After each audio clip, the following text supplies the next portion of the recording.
காலை வணக்கம் புதியகம் எஃப்எம் ஸ்டேஷன்ல இனியவா இன்று கேட்க ஆரம்பிச்சிருக்கீங்க. வருணன் சௌமியா கூட காலை வணக்கம். காலை வணக்கம் சௌமியா அவர்களே, எப்படி இருக்கீங்க? சூப்பரா இருக்கேன். ஓகே, நான் எப்படி இருக்கேன்னு திருப்பிலாம் கேட்க மாட்டீங்களா? நீங்க கேட்டதான் நான் சொல்லுவேன். உங்களுக்கு நீங்க தான் மார்க்கெட்டிங் பண்ணிக்கணும், சரியா? என்னங்க செல்ஃப் மார்க்கெட்டிங் பத்தி எல்லாம் திடீர்னு பேசிட்டு இருக்கீங்க, அதுவும் காலையிலேயே? என்ன டாபிக்? நம்ம 2015ல இருக்கோம், சரியா? ஆமா. ஒரு பிரச்சனையா இருந்தாலும் சரி, சந்தோஷமா இருந்தாலும் சரி, ஒரு ஈவென்ட் இன்வைட்டா இருந்தாலும் சரி, கல்யாணமா இருந்தாலும் சரி, இல்ல எல்லாருமே கூடி சும்மா வெட்டியா அரட்டை அடிக்க போறதா இருந்தாலும் சரி, ஒரு குரூப்பா இருந்தாலும் சரி, எல்லாத்துக்குமே ஒரு ஸ்ட்ராட்டஜி, ஒரு மார்க்கெட்டிங், ஒரு பப்ளிசிட்டி இதெல்லாம் தேவைப்படுது அப்படின்னு சொல்லலாம் இல்லையா? என்னங்க ரொம்ப டெக்னிக்கலா பேசுற மாதிரி இருக்கு. சும்மா 4 பேர் ஒரு கெட் டுகெதர் வச்சா கூட வந்து ஒரு மார்க்கெட்டிங் அனாலிசிஸ் பண்ணணும். ஏங்க குழந்தைக்கு பல்லு முளைச்சிருக்குன்னு பெரிய போஸ்டர்லாம் அடிச்சு பேனர்லாம் ஒட்டிருக்காங்க. ஓ, நீங்க அப்படி வந்து சொல்ல வரீங்களா? ஆனா நான் கொஞ்சம் சீரியஸான மார்க்கெட்டிங் ஸ்ட்ராட்டஜி, மார்க்கெட்டிங் அனாலிசிஸ் பத்தி பேசலாம்னு அப்படின்னு இருக்கேன். சீரியஸாலாம் மார்க்கெட்டிங் ஸ்ட்ராட்டஜி எல்லாம் பத்தி பேசினா போர் அடிச்சிடும் சௌமியா. இப்போ புதுசா நிறைய ஐடியாலாம் வந்திருக்கு. ஓகே, கொஞ்சம் ஜாலியாவே பேசலாம்னு வச்சிருக்கேன். என்ன அப்படின்னா, ஒரு பிசினஸ் வந்து நம்ம ஸ்டார்ட் பண்றோம்னு வச்சுக்கோங்களேன், அதுக்கு வந்து கண்டிப்பா வந்து ஒரு மார்க்கெட்டிங் அப்படிங்கிறது ரொம்ப அவசியமான ஒரு விஷயம். நம்ம ஒரு ப்ராடக்ட்டை வந்து இன்ட்ரடியூஸ் பண்றோம்னா, ப்ராடக்ட்டை வந்து எப்படி வந்து பிளேஸ் பண்ணணும், எந்த இடத்துல அது வந்து விற்கும், யார் அதை வாங்குவா அப்படின்ட்டு வந்து நம்மளுடைய ஆடியன்ஸையோ கன்சியூமர்ஸையோ வந்து தெரியாம வந்து நம்ம வந்து ஒரு பிசினஸ்க்குள்ள வந்து இறங்கக்கூடாது. இது ரொம்ப பேசிக்கான ஒரு விஷயம். இதை தாண்டி மார்க்கெட்டிங்ல வந்து நிறைய விஷயங்கள் இருக்கு. ஸோ அதை பத்தி இந்த மார்க்கெட்டிங் ஸ்ட்ராட்டஜி வீக்ல பேசுறதுக்காக ஒரு ஸ்பெஷல் கெஸ்ட் வராரு. கிரேட். பொதுவா வந்து இந்த மாதிரி விஷயங்கள்லாம் நம்ம இன்டென்ஸா உள்ள இறங்கி பேசுறது இல்ல அப்படிங்கறதுனால வந்து அவரை கூப்பிட்டு பொதுவா மார்க்கெட்டிங் ஸ்ட்ராட்டஜினா என்னன்னு தெரிஞ்சுக்கிட்டு அதுக்கப்புறம் நம்மளுக்கு தெரிஞ்ச அந்த இன்ஃபர்மேஷனையும் உள்ள போட்டு நம்ம ஷோக்கு இனிமேல் ஒரு மார்க்கெட்டிங் ஸ்ட்ராட்டஜி பண்ணிட்டா போகுது. என்ன சொல்றீங்க நீங்க? சூப்பருங்க. நம்ம ஷோ வந்து பாத்தீங்கன்னா வந்து மார்க்கெட்டிங் ஸ்ட்ராட்டஜி பண்ணா இன்னும் ரொம்ப அப்கிரேட் ஆயிடும் அப்படின்னு நினைக்கிறேன். இன்ஃபேக்ட் இதே பழசா இருந்தா வந்து சௌமியா நம்ம ஷோக்கு மார்க்கெட்டிங்லாம் தேவையில்லை அப்படின்னு சொல்லிப்பாங்க. பட் இப்போ உண்மையை புரிஞ்சுக்கிட்டாங்க, தெரிஞ்சிட்டாங்க அப்படின்னு சொல்லலாம். இதே மாதிரி எல்லாருமே வந்து உண்மையை புரிஞ்சுக்கிட்டோம் அப்படின்னா ஒரு முத்திரை கத்துக்கிட்டே ஆகணும். பார்க்கலாம். வணக்கம். நலம்பெறும் முதிரைகள் மற்றும் விரல்களை மருத்துவர் வரிசையில் இன்றைக்கி ஒரு அற்புதமான ஒரு தீர்வை பார்க்க போகிறோம். ஆசனவாய் வெடிப்பு அப்படின்ற ஒரு பிரச்சனைக்கான தீர்வு. இது வந்து பார்த்திங்கன்னா, இந்த பிரச்சனை வந்துச்சுன்னா ரொம்ப சிரமப்படுறவங்க அநேகம் பேர் இருக்கிறாங்க. அதுக்கான தீர்வு பார்த்திங்கன்னா ரொம்ப நாளைக்கு மருந்து சாப்பிட்டுட்டே இருப்பாங்க. ஆனாலும் சரியாகிறதுக்கான வாய்ப்பு மிகவும் குறைவாக இருக்கும். இந்த முதிரைகளையும் நான் சொல்கிற மூலிகையும் பயன்படுத்தி பாருங்கள், உங்களுக்கு ஆச்சரியமாக இருக்கும். விரைவில் நிவாரணம் கிடைக்கும். இந்த ஆசனவாய் வெடிப்புக்கு உண்டான முதிரைகள் அப்படின்னு பார்த்திங்கன்னா 3 முதிரைகள். முதல் முதிரை வந்து சகஜ சங்கு முதிரை, இரண்டாவது ருத்ர முதிரை, மூன்றாவது விடுதலை முதிரை. இந்த 3 முதிரைகளையும் ஒன்றன் பின் ஒன்றாக செய்ய வேண்டும். முதல் முதிரை எப்படி செய்கிறதுன்னு பார்ப்போம். கைகள் இரண்டையும் இப்படி கோர்த்துக்குங்க. கையை இப்படி கோர்த்துட்டு இப்போ வந்து உங்களுடைய 2 பெருவிரலையும் ஒன்றோட ஒன்று தொட்டுட்டு இந்த ஆள்காட்டி விரல், அதாவது வலது கையினுடைய ஆள்காட்டி விரல் மேலே வச்சு அப்படி ஒரு அழுத்தம் கொடுக்க வேண்டும். இந்த மணிக்கட்டு பகுதியும் அப்படி இறுக்கமாக வைத்திருக்க வேண்டும். இப்போ பார்த்திங்கன்னா இந்த முதிரைக்கு பேர் வந்து சகஜ சங்கு முதிரை. இந்த சகஜ சங்கு முதிரை வந்து நேரடியாக பேராதைராய்டு அப்படின்னு சொல்லக்கூடிய ஒரு ஃபங்க்ஷனுக்குள்ள முதிரை. இப்போ இது முதல் முதிரையாக நம்ம செய்ய வேண்டும். இரண்டாவது முதிரை வந்து ருத்ர முதிரை செய்யணும். மோதிர விரலும் ஆள்காட்டி விரலும் இப்படி ஒன்றோட ஒன்று சேர்த்து பெருவிரல் நுனியில் இப்படி தொடணும். மற்ற 2 விரல்களும் இப்படி நீட்ட வேண்டும். இந்த முதிரைக்கு பேர் வந்து ருத்ர முதிரை. மூன்றாவது முதிரை வந்து விடுதலை முதிரை. கை கோர்த்து ஆள்காட்டி விரல் மட்டும் நீட்டி வச்சுருக்கணும். இடது பெருவிரல் மேலே வலது பெருவிரலில் இப்படி குறுக்காக வச்சுருக்க வேண்டும். இப்போ வந்து தொப்புள் பக்கத்தில் வச்சுக்கணும். இந்த 3 முதிரைகளையும் வரிசைப்படி செய்ய வேண்டும். மறுபடியும் ஒரு தடவை பாருங்கள். முதல் முதிரை வந்து சகஜ சங்கு முதிரை. கை விரல்களை கோர்த்து 2 பெருவிரலும் ஒன்றோட ஒன்று இப்படி தொட்டு வலது ஆள்காட்டி விரலை ஒரு அழுத்தம் கொடுக்க வேண்டும். இரண்டாவது முதிரை வந்து மோதிர விரலும் ஆள்காட்டி விரலும் பெருவிரல் நுனியில் தொட்டு மற்ற 2 விரலும் இப்படி நீட்ட வேண்டும். இந்த மாதிரி. மூன்றாவது விடுதலை முதிரை. கை கோர்த்து ஆள்காட்டி விரலை மட்டும் இப்படி நீட்டிக்கணும். தொப்புள்கிட்ட இப்படி வச்சுக்கணும். இந்த முதிரை வந்து விடுதலை முதிரை. 3 முதிரைகளையும் ஒன்றன் பின் ஒன்றாக நம்ம செய்ய வேண்டும். மூலிகை அப்படின்னு பார்த்திங்கன்னா துத்தி இலை அப்படின்ற ஒன்று இருக்குது. தெரு ஓரங்கள்லாம் அதிகமாக வளர்ந்துருக்கக்கூடிய ஒரு இயல்பான மூலிகை இது. எங்கேயும் தேடியெல்லாம் அலைய வேண்டாம். சாதாரணமாக நம்ம கண்ணுக்கு தெரியக்கூடிய ஒரு மூலிகை. அந்த இலை வந்து ஒரு 4 இலையை எடுத்து அதை விளக்கெண்ணெயில் வதக்கி ஆசன வாயில் அப்படி வச்சு அதை அப்படியே ஒரு 2 மணி நேரம் அந்த இடத்துல அப்படியே ஒட்டிகிட்டு இருக்கிற மாதிரியான ஒரு ஏற்பாடு பண்ணிட்டீங்க அப்படின்னா விரைவிலே, அதாவது ஒரே நாளில் உங்களுக்கு அதுக்கான ஒரு சௌரியம் கிடைக்கும். தொடர்ந்து பயன்படுத்த இந்த நோய் வந்து முற்றிலும் நம்ம விட்டு விலகி போகிறதுக்கான வாய்ப்பு நிறைய இருக்குது.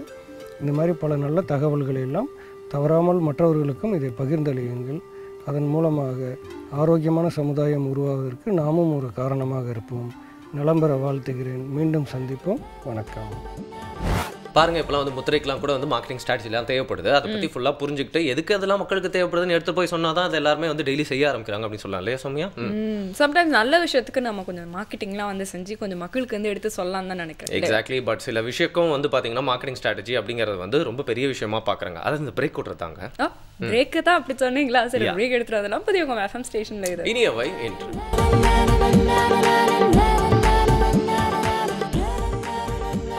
வெல்கம் பேக் புதிய எஃப்எம் ஸ்டேஷனை திறந்து கேட்டுட்டு இருக்கீங்க. இனியவை இன்று வருண் அண்ட் சௌமியா கூட சில நல்ல விஷயங்களை வந்து பார்த்தீங்கன்னா வந்து நிறைய பேர் எடுத்து சொல்லுவாங்க, டீச்சர்ஸ் சொல்லுவாங்க, கூட இருக்கவங்க சொல்லுவாங்க. பட் நம்ம வந்து உண்மையாக நல்ல விஷயம் தானா அப்படின்னு 1008 கேள்விகள் கேட்போம். ஆனால் சில நேரங்கள் வந்து சில விஷயங்கள்லாம் பார்த்தீங்கன்னா அதை பற்றி ஆராய்ச்சி பண்ணாமலே நம்ம போயிட்டு அதை வாங்கிடுவோம். அதை வந்து நம்ம சாப்பிட்றதோ இல்லை அந்த பொருளை வந்து யூஸ் பண்ணுறதோ நம்ம தான் வந்து செய்வோம். ஆனால் அதுக்கப்புறம் வந்து தெரியும் இல்லை அது வந்து அவ்வளோ நல்ல விஷயம் கிடையாது. எக்ஸாக்ட்லி. ஆனால் இந்த நேச்சுரலான விஷயங்களுக்குலாம் கூட இப்போ மார்க்கெட்டிங் ஸ்ட்ராட்டஜி தேவைப்படுது அப்படின்னு சொல்லிட்டு நம்ம சொல்லலாம். ஆனால் நம்மளால் விஷயத்தை சொல்ல முடியாது. ஏன்னா நம்ம நேச்சுரலாக பேசுகிறோன்னே நிறைய பேருக்கு வந்து ரொம்ப கோவமாக இருக்குது அப்படின்னு நினைக்கிறேன். உங்களுக்கு நேச்சுரலாக தான் ஸ்பீச்சும் வேணுமா? அதுக்கு தாங்க எங்கள் நிவேதா வராங்க. பாருங்க, கேளுங்க. மனிதனை நிர்ணயம் பண்ணக்கூடியது 2 விதமான சக்திகள். ஒன்று தாத்தா பாட்டி அம்மா அப்பா மூலமாக கிடைக்கக்கூடிய ஹெரிடிட்ரி எனர்ஜி, அதாவது வந்து ஜெனட்டிக்கல் கோடுன்னு சொல்லுவோம், பாரம்பரியமாக நம்மளுக்கு கிடைக்கக்கூடிய சக்தி. ரெண்டாவது நம்ம சம்பாதிக்கிறது, தட் இஸ் கால் அக்வயர்டு எனர்ஜின்னு சொல்லுவோம். அதாவது இது ஈஸியாக புரிஞ்சுக்கிற மாதிரி அப்படின்னம்னா பரம்பரையாக கிடைக்கக்கூடிய பாரம்பரிய சொத்து, ரெண்டாவது நம்ம சம்பாதிக்கிற சொத்து. இப்போது அம்மா அப்பா கொடுக்கக்கூடிய சொத்து வந்து நம்ம பரம்பரை சொத்துன்னு சொல்லுவோம். அது எப்போ நம்ம செலவு பண்ணுவோம், நம்மளுடைய சம்பாத்தியம் என்னைக்கு குறையுதோ அப்போ வந்து நம்ம விற்க ஆரம்பிப்போம். ஆனால் இது நம்ம சம்பாத்தியம் நல்லா இருந்தது அப்படின்னம்னா அதோட தேவை ஏற்படாது. அந்த மாதிரியே நம்மளுடைய உடம்புல இருக்கக்கூடிய தாத்தா பாட்டி அம்மா அப்பா மூலமாக வந்தக்கூடிய சக்தியானது இன்ஹெரண்ட் எனர்ஜியா, இன்னேட் எனர்ஜியா, ஜெனட்டிக்கல் எனர்ஜியா நம்மளுடைய உடம்புல இருக்கும். இந்த எனர்ஜி வந்து நம்மளுக்கு டில் டெத் வரைக்கும் உதவி செய்யும். எப்போ இந்த எனர்ஜி பயன்பட ஆரம்பிக்குதோ அப்போ வந்து நம்மளுடைய அக்வைர்டு எனர்ஜி பற்றாக்குறையில் இருக்குது அப்படின்னு நம்ம தெரிஞ்சுக்க முடியும். இந்த அக்வைர்டு எனர்ஜி அப்படின்னா என்ன அப்படின்னு பார்த்தோன்னா, நம்ம உடம்பு பஞ்சபூதங்களுடைய கலவைன்னு பேசணும். போன எபிசோட்லாம் நம்ம பார்த்துருப்போம். ஒவ்வொரு சக்தி கிட்ட இருந்து, அதாவது மண்ணுடைய உயிர் சக்தி, காற்றோட உயிர் சக்தி, நீரோட உயிர் சக்தி, ஆகாசத்தோட உயிர் சக்தி, சூரியனோட உயிர் சக்தி, இந்த பஞ்சபூதங்களுடைய உயிர் சக்தி தான் ஒரு மனிதனோட உயிராற்றல். இப்போ இந்த உயிர் சக்திகள் வந்து என்னைக்கு குறைபாடு ஏற்படுதோ அப்போது நம்ம இன்னேட்டாக இருக்கக்கூடிய பாரம்பரியமாக இருக்கக்கூடிய அந்த சக்தியிலிருந்து நம்ம எடுக்க ஆரம்பிப்போம். ஸோ இந்த சக்தியோட குறைபாடு ஏற்படுறப்போவே நம்மளுக்கு வந்து நோய்களுடைய ஆரம்பம் தெரிய ஆரம்பிக்கும். ஸோ இதை வந்து எப்படி நம்ம காப்பாற்றலாம், இந்த அக்வயர்டு எனர்ஜி வந்து குறையாமல் வச்சுக்கிட்டோம் அப்படின்னம்னா இதுக்கான ஒரு வாய்ப்பு ஏற்படாது. ஸோ இன்றைக்கி எப்படியெல்லாம் நம்ம பஞ்சபூதங்கள் சக்திகளை நம்ம மெயின்டைன் பண்ணிக்கலாம், குறைபாடு ஏற்பட்டுச்சு அப்படின்னம்னா அதை எப்படி நிவர்த்தி பண்ணலாம், அதுக்கான சிகிச்சைகள், அதை பற்றி நம்ம இன்றைக்கி பேச போகிறோம்.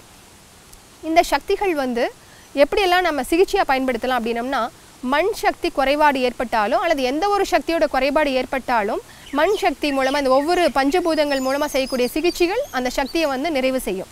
இப்போ மண்ணை வந்து எப்படியெல்லாம் நம்ம சிகிச்சையாக பண்ணலாம் அப்படின்னம்னா, மண் குளியல் எடுக்கிறது மூலமாக, சாப்பாட்டு மூலமாக, உயிரோட்டம் மிக்க சாப்பாடு சாப்பிட்றது மூலமாக மண் குளியல் வந்து 2 விதமாக பண்ண முடியும். ஒன்று பேக்ஸ் மூலமாக பண்ணலாம், அல்லது நேரடியாக பார்ஷியல் அப்ளிகேஷன் அல்லது ஃபுல் பாடி அப்ளிகேஷனாகவும் பண்ணலாம். நீர் வந்து தண்ணி குடிக்கிறது மூலமாக, எனிமா எடுக்கிறது மூலமாக, அதை இன்டர்னல் ஏஜென்ட்டாக நம்ம யூஸ் பண்ணலாம். எக்ஸ்டர்னலாக வந்து பாத்ஸ் எடுக்கிறது, பேக்ஸ் போடுறது, பவுல்டிஸ் போடுறது, கம்ப்ரெஸ் வைக்கிறது, பாத்ஸில் வந்து ஸ்பைனல் பாத், இமர்ஷன் பாத், ஃபுல் ஜெட் பாத், இந்த மாதிரி நிறையா வெரைட்டிஸ் இருக்குது. அதை வந்து 3 விதமாகவும் பயன்படுத்தலாம். திரவ வாயுக்களாக பயன்படுத்தலாம். சூரியனை வந்து சூரிய சக்தி வந்து நம்ம சன்பாத் எடுக்கிறது மூலமாக, அதாவது வாழை இலை குளியல், மண் குளியல், சம் ஹெர்பல் அப்ளிகேஷன் பண்ணிவிட்டு சன்லைட்டுக்கு எக்ஸ்போஸ் ஆகிறது மூலமாகவும் நம்ம சன் எனர்ஜியை இன்க்ரீஸ் பண்ணலாம். அடுத்தது காற்று, ஏர் வந்து நம்ம இம்ப்ரூவ் பண்ணுறதுக்கு ஏர் பாத் எடுக்கலாம். நம்மளுடைய ஹோல் பாடியும் ஏருக்கு வந்து எக்ஸ்போஸ் பண்ணுறது மூலமாக தோல் துவாரங்கள் வந்து காற்று சக்தி பெற்று அது வந்து உயிரோட்டம் கிடைக்க முடியும். அடுத்ததான் ஆகாச சக்தி. ஆகாச சக்தி அப்படிங்கிறது நம்ம உடம்புல இருக்கக்கூடிய வெற்றிடம். இதுக்காக நம்ம மனசு எப்போவெல்லாம் ஏகாந்தமாக சந்தோஷமாக இருக்கோ அப்போவெல்லாம் ஆகாச சக்தியானது நல்லா விரிஞ்சு இருக்கும். என்றைக்கு நம்ம மென்டலி டென்ஷன் ஆகிறோமோ, ஸ்ட்ரெஸ் ஆகிறோமோ அப்போ வந்து இந்த ஆகாச சக்தியானது குறைபாடு ஏற்பட ஆரம்பிக்கும். கூட இந்த ஆகாச சக்தி அப்படிங்கிறது ஃபாஸ்டிங் இருக்கிறது மூலமாகவும் அதிகப்படுத்த முடியும். செல்லில் இருக்கக்கூடிய ஒவ்வொரு செல்களும் கழிவுகள் நிறைஞ்சிருந்தது அப்படின்னம்னா அதில் இருக்கக்கூடிய ஸ்பேஸ் எனர்ஜி குறைஞ்சி போயிடும். ஃபாஸ்டிங் இருக்கிறது மூலமாக ஒவ்வொரு செல்லுமே சுத்திகரிப்பு ஆகி ஒவ்வொரு செல்லுலேயும் அந்த ஆகாஷ் சக்தி அதிகமாகும். இதன் மூலமாக இந்த பஞ்சபூதங்களுடைய உயிராற்றலை பெருக்கி நம்மளுடைய உயிர் சக்தியை அதிகப்படுத்திக் கொள்ள முடியும். நிவேதா அவர்கள் நாங்கள் சொன்ன மாதிரி கொஞ்சம் நேச்சுரலான உண்மையான விஷயங்கள்லாம் அவங்க சொல்லியிருக்காங்க. இதே மாதிரி உண்மையான விஷயங்கள்லாம் வந்து சொன்னா கூட சில பேர்லாம் அதை ஏற்றுக்கவே மாட்டாங்க, சில பேர்லாம் லைஃப்ல செயல்படுத்தவே மாட்டாங்க. ஏங்க அதே இங்க என்ன பார்த்து சொல்றீங்க? தப்பா எடுத்துக்க போறாங்க. இல்லை கை இப்படி வைக்கும்போது காத்தடிச்சு இப்படி போயிருச்சுங்க, தப்பா எடுத்துக்காதீங்க. பட் சௌமியா உங்ககிட்ட ரொம்ப ஃப்ராங்கா உண்மையாக கேட்குறேன், என்னெல்லாம் நம்ம ஷோவில் சொல்றதெல்லாம் நீங்க வந்து உண்மையா லைஃப்ல செயல்படுத்திட்டு இருக்கீங்க, சொல்லுங்க. இப்போ நான் சொல்ல ஆரம்பிச்சேன், இன்னைக்கு ஃபுல் எபிசோட வந்து பத்தாது. ஃபுல் எபிசோட்லாம் இல்லை, உங்களுக்கு வேணா ஒரு பிரேக் கொடுக்குறேன் அதுக்காக. ஓகே, நான் பிரேக்ல வேணா டக்குன்னு வந்து சொல்லிட்டு வந்துடுறேன். புதிய FM ஸ்டேஷன்ல இது இனியவை இன்று.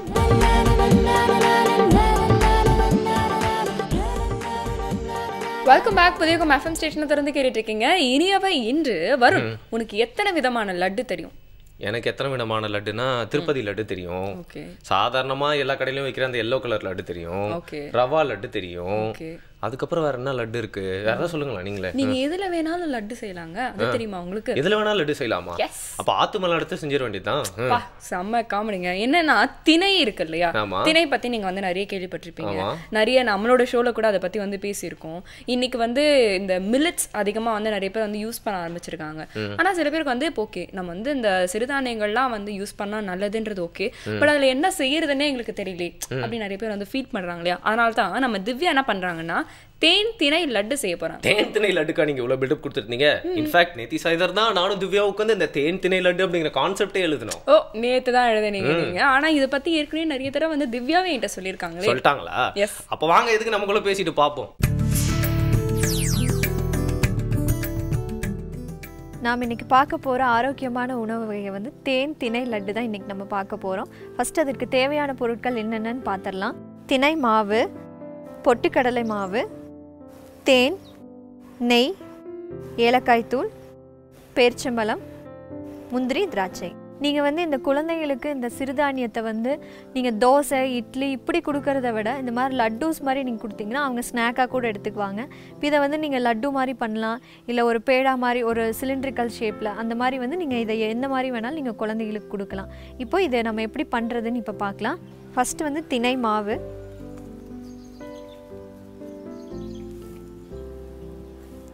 கொஞ்சமாக ஒரு ஸ்பூன் அளவுக்கு வந்து பொட்டுக்கடலை மாவு, நெய் கொஞ்சமாக, அதுக்கு தேவையான ஏலக்காய் தூள், முந்திரி, திராட்சை, சுவைக்காக தேன். இது எல்லாத்தையும் ஒன்றா சேர்த்து நம்ம பிணைஞ்சிக்கலாம்.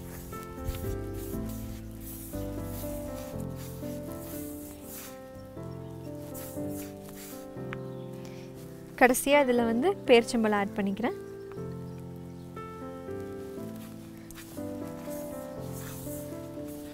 இப்போ இந்த திணை மாவு பார்த்திங்கன்னா நம்மளோட நரம்பு சம்பந்தமான பிரச்சனைகளுக்கு வந்து திணை மாவு ரொம்பவுமே நல்லது.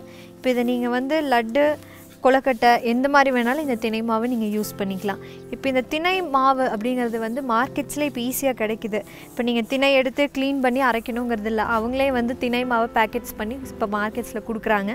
அதில் நீங்கள் கொழுக்கட்டை இந்த மாதிரி லட்டு இதெல்லாம் வந்து நீங்கள் பண்ணலாம். இப்போ இந்த திணை லட்டு ரெடி ஆயிடுச்சு.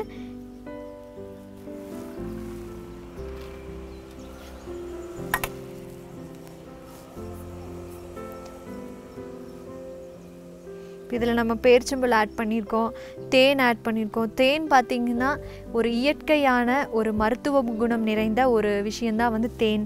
நம்ம எந்த மருந்து கொடுத்தாலும் தேனில் குழச்சி சாப்பிடுங்க அப்படின்னு சொல்லி தான் கொடுப்பாங்க.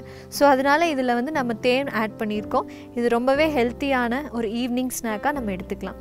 இப்போ நம்மளோட தேன் திணை லட்டு தயாராகிடுச்சு. இப்போ திணையோட ஒரு ஆரோக்கியமான ஒரு விஷயம் என்னன்னு பார்த்தீங்கன்னா, நம்ம நாட்டில் வந்து பனை மரம் தான் வந்து ரொம்ப வருஷமாக இருக்கக்கூடிய ஒரு மரம். இப்போ திணை உண்டால் பனை ஆயுள் கிடைக்கும் அப்படின்னு சொல்லுவாங்க. இப்போ நீங்கள் திணை வந்து டெய்லியும் எடுத்துகிட்டே வந்தீங்கன்னா பனை மரத்தோட ஆயுள் மாதிரி நம்மளோட ஆயுள் வந்து நீண்ட ஆயுளாகவே இருக்கும். இந்த தேன் திணை லட்டை நீங்களும் உங்கள் வீட்டில் ட்ரை பண்ணி பாருங்கள். மீண்டும் நாளை வேறொரு ஆரோக்கியமான உணவு வகையுடன் உங்களை சந்திக்கிறேன். நன்றி, வணக்கம். தேன் திணை லட்டு அப்படிங்கிறத சொல்லி முடிக்கிறது கூட வாயில எறும்பே வந்துருச்சு அப்படின்னா பாத்துக்கோங்களேன். அந்த அளவுக்கு ரொம்ப ஸ்வீட்டான ஒரு பண்டத்தை பத்தி நம்ம பார்த்துட்டு வரோம். இந்த பண்டத்தெல்லாம் பார்க்கறது மட்டும் இல்லாம நான் எல்லார் வீட்லயும் போய் பாக்குறேங்க. இந்த மாதிரி வந்து சுவாரஸ்யமா சமையல் பத்தி ஏதாவது போட்டா வந்து நல்லா உத்து பாக்குறாங்க, அதை சாப்பிடணும்னு ஆசைப்படுறாங்க. ஆனா அதை செய்யணும்னு மட்டும் யாரும் கேப்சர் பண்ணிட்டேங்க, அதனால தான் டக்குன்னு வந்து சிரிப்பு வந்துச்சு. ஏன்னா நிறைய நானே எக்ஸ்பீரியன்ஸ் பண்ணியிருக்கேன். எங்கள் அம்மா என்ன பண்ணுவாங்கன்னா பயங்கரமாக ஒரு புக்கெல்லாம் போட்டு எல்லாம் எழுதி வச்சுப்பாங்க, நான் ஒன்றுமே செய்ய மாட்டேங்க. அதை செயல்படுத்துறதுக்கு வந்து எல்லாருக்கும் கொஞ்சம் கஷ்டம். ஆனால் செயல்படுத்துறது அப்படிங்கிறது வந்து பார்த்தீங்கன்னா வந்து ரெண்டாவது தாங்க. அதுக்கு முன்னாடி என்ன பண்ணணும், பிளான் பண்ணணும். கரெக்டாக இல்லையா? கரெக்ட். பிளானிங் வந்து ரொம்ப முக்கியம் அப்படிங்கிறத நிறைய பேர் எடுத்து சொல்லியிருக்காங்க. ஆனால் அதுக்கு வேற ஏதோ டேர்ம் வச்சிருக்காங்களே சௌமியா இந்த காலகட்டத்தில். என்ன பிளானிங்? Marketing strategy. இன்னைக்கு டேயோட லிங்க் பண்றீங்க நீங்க. கரெக்டா? Marketing strategy, marketing research, marketing analysis, இப்படி வந்து நிறைய விஷயங்கள் வந்து சொல்றாங்க. அது ரொம்ப முக்கியம் எவ்ரி ஸ்டார்ட் அப்க்கு அப்படிங்கறத பத்தி வந்து நம்மளுக்கு நிறைய விஷயங்கள் எடுத்து சொல்றதுக்காக நம்ம கெஸ்ட் வந்துட்டார். ஏதோ அந்த வேர்டை வச்சு நம்மளுக்கு முடிஞ்சதெல்லாம் பேசிட்டோம். ஆனா உண்மையான விஷயங்கள்லாம் அதை பத்தி நீங்க தெரிஞ்சுக்கணும்னா கோச்சிட்டிங்கமே போறாதீங்க. ஒரு குட்டி பிரேக் வரைக்கும் போறதுக்கோங்க. அப்புறம் ஒரு எக்ஸ்பர்ட் வந்து நிறைய क्वेश्चंसலாம் நமக்கு ஆன்சர் பண்ண போறாரு. In fact if you are not an entrepreneur, நீங்க இன்னைக்கே ஒரு entrepreneur மாறலாம். ஏற்கனவே நீங்க ஒரு entrepreneur இருந்தீங்கன்னா கூட உங்களுக்கு வந்து மில்லியன்ஸ் ஆஃப் ஐடியாஸ் இன்னைக்கு வரது கூட வாய்ப்பு இருக்கு. இந்த மாதிரி விஷயங்கள்லாம் கேட்கறதுக்கு அந்த டிஸ்கஷனை பார்க்கறதுக்கு முன்னாடி ஒரு குட்டி பிரேக். எஸ், புதியகம் FM ஸ்டேஷன்ல இது இனியவை என்று.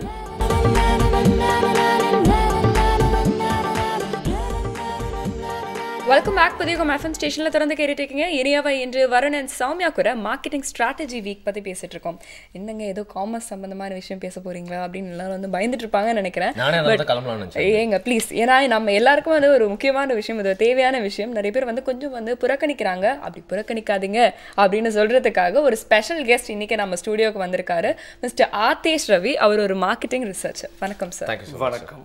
பொதுவாக அது மார்க்கெட்டிங் அப்படின்னாலே வந்து அவங்கள சம்மந்தப்பட்டு இருந்தால் தான் எல்லாருக்குமே அது இன்ட்ரெஸ்டிங்காக இருக்கும் அப்படிங்கிற மாதிரி நினச்சிக்கிறாங்க. பட் மார்க்கெட்டிங் அப்படிங்கிறதே வந்து நம்ம இதுக்கு முன்னாடி இந்த இன்டர்வியூக்கு முன்னாடி கொஞ்சம் பேசிட்டு இருந்தப்போ ரொம்ப இன்ட்ரெஸ்டிங்காக இருந்துச்சு. ஸோ நிறைய விஷயங்கள் கேட்க போகிறோம் அப்படிங்கிறது வந்து புரிஞ்சிச்சு. ஸோ உங்களோட கம்பெனி பற்றியும் உங்களோட கம்பெனியோட செயல்பாடுகள் பற்றியும் மார்க்கெட்டிங் ஸ்ட்ராட்டஜி அப்படிங்கிறதுல உங்களோட பங்கு பற்றியும் சொல்லுங்கள். பேசிக்காக என்னோட பேர் ஆதேஷ் ரவி அண்ட் நான் வந்து ஏரோ பாயிண்ட் மார்க்கெட் ரிசர்ச் அப்படின்ற ஒரு நிறுவனத்தோட நிறுவனராக இருக்கேன் நான். ஸோ மார்க்கெட் ரிசர்ச் அப்படின்றது பேசிக்காக பார்த்தீங்கன்னா மார்க்கெட்டிங் ஸ்ட்ராட்டஜிக்கு முன்னாடி it comes over market research. Market research அப்படின்றது பார்த்தீங்கன்னா ஒரு ஏரியாவில் இருக்கக்கூடிய கன்சியூமர்ஸோட வாங்கும் திறன், நிறைய டெஃபினேஷன் இருக்குது. பட் சிம்பிளாக சொல்லணும்னா ஒரு ஏரியாவில் இருக்கிற கன்சியூமர்ஸோட வாங்குற திறன், spending potential and spending nature, spending habits, purchase ஹேபிட்ஸ்னு சொல்லுவோம், பர்ச்சேஸ் பிஹேவியர்னு சொல்லுவோம், வாங்கக்கூடிய அதோடைய பழக்க வழக்கங்கள், இதை பற்றி ஆய்வு மேற்கொள்றதுக்கு பேர் தான் மார்க்கெட் சர்வே, சிம்பிளாக சொல்லணும்னா. ஸோ மார்க்கெட் ஸ்ட்ராட்டஜின்னு சொல்லும்போது அதுக்கு அடுத்த லெவல். ஸோ அதுக்கு அடுத்த மார்க்கெட் ரிசர்ச்சில் உங்களுக்கு கிடைக்கிற அந்த முடிவுகளை வச்சுக்கிட்டு நீங்கள் மார்க்கெட்டிங்கை வந்து you are going to take it forward. நீங்க அடுத்த தளத்துக்கு கொண்டு போறது தான் மார்க்கெட்டிங் ஸ்ட்ராட்டஜின்னு சொல்லுவோம். ஓகே, நீங்க போட்ட பிளானை வந்து எக்ஸிக்யூட் பண்றது அப்படிங்கிற மாதிரி சொல்லலாம். கண்டிப்பா. இன்ஃபேக்ட் ஒரு பிசினஸை வந்து அப்கிரேட் பண்ணிக்கிறதுக்கும் கூட அது வந்து யூஸ்ஃபுல்லா இருக்கும் இல்லையா சார்? ஸோ வந்து ஒரு பிசினஸ்க்கு வந்து எந்த மாதிரியான ஒரு மார்க்கெட்டிங் ஸ்ட்ராட்டஜி ரொம்ப யூஸ்ஃபுல்லா இருக்கும்? சரி, மார்க்கெட்டிங் ஸ்ட்ராட்டஜின்னு பொதுவாக வந்து ஒரு வகைப்படுத்த முடியாது. நீங்க அது ஒரு நேச்சர் ஆஃப் பிஸ்னஸை பொறுத்து அது வந்து மாறும். ஃபார் எக்ஸாம்பிள் கம்ப்ளீட்டாக ஒரு ப்ராடக்ட் ஓரியன்ட் பிஸ்னஸ்ன்னு எடுத்திங்கன்னா அதனுடைய ஸ்ட்ராட்டஜி வேறையாக இருக்கும். சர்வீஸ் செக்டாரில் வந்து அதனுடைய ஸ்ட்ராட்டஜி வேறையாக இருக்கும். அது ஸ்பெசிஃபிக்காக இந்த பர்டிகுலர் பிஸ்னஸ்ன்னு பார்த்தா தான் மார்க்கெட்டிங் ஸ்ட்ராட்டஜி பற்றி நீங்கள் வந்து ஒரு விளக்கம் வந்து அதில் நீங்கள் கொடுக்க முடியும். ஃபார் எக்ஸாம்பிள் நான் சொல்லணும் அப்படின்னா நீங்கள் எல்லாத்துக்குமே வந்து டெலிவிஷனில் வந்து நீங்கள் வந்து அட்வர்டைஸ்மெண்ட் கொடுக்க முடியாது. சிலதெல்லாம் வந்து சில பேர் வந்து ஸ்மார்ட் ஃபோன் யூசர்ஸாக இருப்பாங்க, ஜாஸ்தி கேட்டகரி. ஒரு டெலிகம்யூனிகேஷன் ப்ராடக்ட் எடுத்திங்கன்னா அதில் வந்து அவங்க அந்த பர்டிகுலர் மீடியமில் தான் உங்களை அட்வர்டைஸ் பண்ண முடியும், உங்களை கம்யூனிகேட் பண்ண முடியும், உங்களை கன்சியூமரோட கனெக்ட் பண்ண முடியும். ஸோ மார்க்கெட்டிங் ஸ்ட்ராட்டஜின்றதை பொறுத்த வரைக்கும் ஸ்பெசிஃபிக்காக ஒரு பிஸ்னஸ்க்கு இல்லாமல் நிறைய பிஸ்னஸ்க்கு தகுந்த மாதிரி அது மாறும். ஓகே, ஆனால் வந்து பொதுவாக நிறைய பேர் சொல்கிறத வந்து கேள்விப்பட்டிருக்கோம், இந்த பிஸ்னஸ்க்குலாம் அது தேவைப்படுங்க, பட் என்னோட பிஸ்னஸ்க்கு அது தேவைப்படும் நான் நினைக்கல அப்படிங்கிறது வந்து பொதுவாக நிறைய பேர் சொல்கிறத பார்த்துருக்கோம். பட் அவங்களுக்கு புரிய வச்சா வந்து எந்த பிஸ்னஸ்க்கும் வந்து மார்க்கெட்டிங் கொஞ்சம் ஏதோ ஒரு முறையில் அவங்களே செஞ்சுட்டு இருக்காங்க அப்படிங்கிறத அவங்க புரிஞ்சுக்கிறதுக்கு உண்டான வாய்ப்பு இருக்குது. ஸோ எல்லா வேலைக்கும் எல்லா பிஸ்னஸ்க்கும் எப்படி வந்து முக்கியமானது எப்படி கனெக்டிவாக இருக்குது அப்படிங்கிறத சொல்லுங்கள். சரி, பேசிக்காக நான் பேசின மாதிரி மார்க்கெட் ரிசர்ச்ன்றது நம்ம சொல்லிட்டு இருந்தோம் இல்லையா. மார்க்கெட் ரிசர்ச் பொறுத்த வரைக்கும் பார்த்தீங்கன்னா ஒரு சின்ன அவுட்லெட் ஸ்டார்ட் பண்ணுறதுலேருந்து ஒரு லார்ஜ் கார்பரேட் பெரிய பிராண்ட்ஸ் வரைக்கும் எல்லாமே மார்க்கெட் ரிசர்ச் பயன்பாடு இருக்குது. மார்க்கெட் ரிசர்ச்ன்றது பேசிக்காக வந்து அது ஒரு சயின்ஸ். அதுக்கு அடுத்த லெவலில் தான் நம்ம வந்து ஸ்ட்ராட்டஜைஸ் பண்ணுறோம். அதை மார்க்கெட் ரிசர்ச்ன்றது ஒரு சயின்ஸ் அது. ஸோ அதை வந்து நிறைய நீங்கள் இம்ப்ளிமெண்ட் பண்ணால் தான் அந்த பிஸ்னஸ் வந்து ஃப்ளரிஷ் ஆகிறதுக்கான வாய்ப்புகள் வந்து அதில் கண்டிப்பாக இருக்கும். இதில் இந்த பிஸ்னஸ் தான் நான் பண்ணணும், அந்த பர்டிகுலர் சைஸ் ஆஃப் கம்பெனி அதெல்லாம் மேட்டர் கிடையாது. பிகாஸ் லார்ஜ் கார்பரேட்ஸ் என்கிட்ட நிறைய பேர் கேட்குற விஷயமே என்னென்னா, சார் லார்ஜ் கம்பெனிஸ் பிராண்ட்ஸ் மட்டும்தானே மார்க்கெட் ரிசர்ச் பண்ணுவாங்க, அவங்க தானே ஸ்ட்ராட்டஜைஸ் பண்ணுவாங்க. அப்படி கிடையாது. அவங்க வந்து நிறைய சக்ஸஸ் ஆகிறதுக்கு காரணம் அவங்களோட பெரும்பாலான பிராண்ட், அவங்களோட பெரும்பாலான ப்ராடக்ட் சக்ஸஸ் ஆகிறதுக்கு காரணமே வந்து மார்க்கெட் ரிசர்ச் தான். ஏன்னா ஒரு வாட்டியும் அவங்க வந்து ரிசர்ச் பண்ணி என்ன தேவை இருக்குன்றதை பார்த்துட்டு அந்த ப்ராடக்டையோ அந்த டிமாண்ட் அசஸ் பண்ணிவிட்டு அவங்க லான்ச் பண்ணுவாங்க. ஒரு களத்துலேயும் ஒரு தளத்துலையும் அதை வந்து நீங்கள் வந்து அவங்க வந்து டெஸ்ட் பண்ணிகிட்டே இருப்பாங்க. மார்க்கெட் ரெசிப்ரோகேட் பண்ணாத அது ரெஸ்பான்சிவாக இல்லைன்னா அந்த ப்ராடக்ட் அவங்க லான்ச் பண்ண மாட்டாங்க. அதனால் நம்ம வந்து இது வந்து இப்போ தான் இந்தியாவில் வந்து கொஞ்சம் கொஞ்சமாக பாப்புலர் ஆகிட்டு வருது. அதனால் மார்க்கெட் ரிசர்ச் வந்து இந்த பிஸ்னஸ் அந்த பிஸ்னஸ்ன்னு இல்லாமல் எல்லா பிஸ்னஸுக்கும், எந்த சைஸ் ஆஃப் பிஸ்னஸுக்கும், எந்த மாதிரியான பிஸ்னஸுக்கும் அது பொருந்தும் தேவை. Exactly. So as we are speaking இப்போ பார்த்தீங்கன்னா நிறைய க்ரௌட் அண்ட் நிறைய பேர் வந்து இப்போலாம் மீட் பண்ணுறப்போ எல்லாருமே ரொம்ப இன்ஸ்பயர்டாக இருக்காங்க. எல்லாருக்கும் ஒரு கான்ஃபிடன்ஸ் கிடச்சிருக்கு அப்படின்னு சொல்லலாம். எல்லாரையும் பிஸ்னஸ் ஆரம்பிக்க முடியும். அது மட்டும் இல்லாமல் எல்லாருக்கும் புது புது ஐடியாஸ் வருது. ஸோ இந்த மாதிரியான ஒரு டைமில் தான் வந்து எல்லா மாதிரியான பிஸ்னஸ்க்கும் எல்லா மாதிரியான முயற்சிகளுக்கும் வந்து இந்த மாதிரி ஸ்ட்ராட்டஜி இல்லை மார்க்கெட்டிங் ரிசர்ச் அப்படிங்கிறது ரொம்ப யூஸ்ஃபுல்லாக இருக்கும்னு நினைக்கிறேன் இல்லையா? நிச்சயமா. ஏன்னா இன்னைக்கு வந்து எல்லா ஸ்டடீஸ்லையுமே வந்து மார்க்கெட்டிங் அப்படிங்கிறது ஒரு தனி சாப்டராக இருக்குது. இன்ஃபேக்ட் விஸ்காம் அதில் வந்து இருக்கும் அப்படின்னு யோசிச்சா வந்து நானே பர்சனல் எக்ஸாம்பிள் அதிலலாம் கஷ்டப்பட்டு வந்து எழுதியிருக்கேன் அப்படின்னு வந்து சொல்லலாம். ஸோ அந்தளவுக்கு வந்து எல்லா ஃபீல்டுக்குமே இது வந்து முக்கியமாக இருக்கு இல்லையா சார்? ஆமாம், கட்டாயமாக. பிகாஸ் ஏன்னா மார்க்கெட் ரிசர்ச்ன்றது எந்த ஃபீல்டு எடுத்தாலும் அது இல்லாமல் இங்கே இருக்காது. நிறைய பேர் அதான் நினைக்கிறாங்க. மார்க்கெட்டிங்னு சொல்லும்போதே அவங்க வந்து ஏதோ வந்து சேல்ஸை பற்றியே அவங்க பேசிகிட்டு இருப்பாங்க.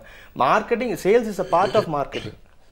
சேல்ஸ் மட்டுமே மார்க்கெட்டிங் கிடையாது. அட்வர்டைசிங் கூட, ப்ரமோஷன்ஸ் கூட வந்து மார்க்கெட்டிங் தான். விளம்பரப்படுத்துறதும் மார்க்கெட்டிங் தான். நீங்கள் அப்படி சேனலைசேஷன், டீலர்ஸ் டிஸ்ட்ரிபியூட்டர்ஸ்லாம் நான் இது பண்ணுறீங்க இல்லையா, நீங்கள் கனெக்ட் பண்ணுறீங்க இல்லையா, அது கூட மார்க்கெட்டிங் தான். It's a part of marketing. அப்போ வந்து இதை வந்து தனியாக எடுத்து வந்து பண்ணணும் அப்படிங்கிற இந்த ஐடியா வந்து உங்களுக்கு எங்கேருந்து வந்தது சார்? அதுதான். பிகாஸ் என்ன, இது வந்து நான் ஃபஸ்ட்டு ஹானஸ்ட்லி ஸ்பீக்கிங் நான் வந்து மார்க்கெட் ரிசர்ச் வந்து ஆக்சிடென்டலாக நான் வந்து டச் பண்ணேன். எனக்கு தொட க்யூரியாசிட்டி ஜாஸ்தியாக இருந்தது. என்னென்னு பார்த்தீங்கன்னா, ஒரு மக்களோட உலகத்தில் பார்த்தீங்கன்னா எல்லா விதமான மக்களும் இருக்காங்க. இந்தியாவிலே பார்த்தீங்கன்னா நிறைய விதமான மக்கள் இருக்காங்க. இந்த 120 கோடி மக்களில் வந்து நீங்கள் மார்க்கெட் ரிசர்ச்சில் நீங்கள் எல்லாரையுமே வந்து செக்டரைஸ் பண்ணிடலாம். நீங்கள் வந்து பகுத்துடலாம். நீங்கள் அதில் ஃபார் எக்ஸாம்பிள் பார்த்தீங்கன்னா எந்த மாதிரி ஒரு ரிச் பாப்புலேஷனாக இருந்தாலும், ஒரு லோயர் அண்ட் பாப்புலேஷனாக இருந்தாலும், எந்த இன்கம் குரூப்பாக இருக்கிறவங்களும் வந்து அது உள்ளே வந்துடுவாங்க. அது நான் போகும்போது எனக்கு ஒரு ப்ராடக்ட்டையும் டெஸ்ட் பண்ணும்போது ஐ வாஸ் ஸோ இன்ட்ரெஸ்டட். ஏன்னா அந்த கம்பெனிக்கே தெரியாத பல விஷயங்களை வந்து நான் கன்சியூமரோட கனெக்ட் ஆகியிருந்தேன். அவங்களுடைய தேவைகள் என்னன்றது என்னால் புரிஞ்சிக்க முடியுது. அவங்களுக்கு அட்வைஸ் பண்ண ஆரம்பித்தேன்.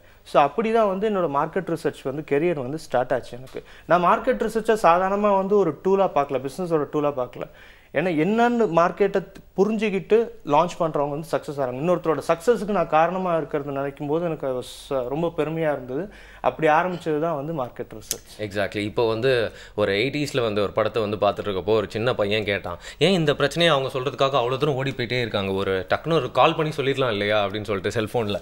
ஆனால் அது அந்த மாற்றம் வந்து எந்த அளவுக்கு வந்து கால மாற்றத்தினால வந்து எல்லா காலமும் மாறி இருக்குது அப்படிங்கிறத வந்து நீங்கள் இன்றைக்கி வரைக்கும் பார்க்க முடியும். அதே மாதிரி ஒரு மார்க்கெட்டிங் பற்றி பேசினாலும் இன்றைக்கி மார்க்கெட்டிங் பற்றி பேசினா எல்லாருக்குமே டிஜிட்டல் தான் ஞாபகம் வரும். அதில் எல்லாருமே ஒன்றா கூடுறதுனால அந்த இடத்த யூஸ் பண்ணி அங்கே எல்லா மார்க்கெட்டிங்கும் பண்ணிடணும் அப்படின்னு நினைக்கிறாங்க. பட் இதோட குட்டி ஹிஸ்ட்ரி தெரிஞ்சுக்கணும் அப்படின்னா மார்க்கெட்டிங் எப்படி இருந்துச்சு, இப்போ எப்படி இருக்குது அப்படின்னு சொல்லுங்கள். அது மட்டும் இல்லாமல் சிறு குறு தொழில்களுக்கெல்லாம் எப்படி அது வந்து பூஸ்டாக வைட்டலைசிங்காக இருக்குது அப்படின்னு சொல்லி. சரி, மார்க்கெட்டிங் ஒரு நாள் வந்து பார்த்தீங்கன்னா உங்களுக்கு நீங்கள் ஆஸ் யூ செட் வந்து கன்வென்ஷனலாக இருந்தது. நீங்கள் சொன்ன மாதிரி டோர் டு டோர் போய் அவங்க ப்ராடக்ட்டை விற்கிறது. அப்புறம் கன்வென்ஷனல் ரீட்டைல் அவுட்லெட்ஸில் வந்து இருந்தது பிரிக் அண்ட் மார்ட்டர்னு சொல்லுவோம் ஆங்கிலத்தில். இப்போ பார்த்தீங்கன்னா எல்லாம் மாதிரி இ-டெய்லிங், இ-காமர்ஸ் எல்லாமே வெப்சைட்டில் வாங்குறாங்க விற்கிறாங்க, ஆப்பில் வாங்குறாங்க விற்கிறாங்க. அந்த சர்வீஸை நம்ம எடுக்கிறோம், என்ஜாய் பண்ணுறோம். இப்படியெல்லாம் வந்து மார்க்கெட்டிங் வந்து அடுத்த லெவலில் போயின்னு இருக்கு. ஸோ மார்க்கெட் ரிசர்ச்சும் வந்து அதுக்கு தகுந்த மாதிரி வந்து உங்களுக்கு ரெஸ்பாண்ட் ஆகிட்டே வருது. நீங்கள் கேட்ட மாதிரி சிறு குறு தொழில்களுக்கு எந்த விதத்தில் யூஸ் ஆகணும் சார், எல்லாருக்குமே நான் சொல்கிறது மார்க்கெட் ரிசர்ச் நான் பொறுத்த வரைக்கும் it is not a expenditure. எல்லாருமே இப்போல்லாம் வந்து இன்வெஸ்ட்மெண்ட்லேயே அதை சேர்க்க ஆரம்பிச்சிட்டாங்க. ஒரு உதாரணத்துக்கு ஒருத்தர் வந்து 1 கோடி ரூபாய் போட்டு ஒரு பிஸ்னஸ் ஸ்டார்ட் பண்ணணும் அப்படின்னு நினைக்கிறாருன்னா அதில் ஒரு ஸ்பெசிஃபிக்காக ஒரு அலோகேட் பண்ணிடுறாரு மார்க்கெட் ரிசர்ச்சுங்க. ஏன்னா என்னென்ன மார்க்கெட்டில் தெரியாமல் அது உள்ளே என்ட்ரானா it goes failure obviously.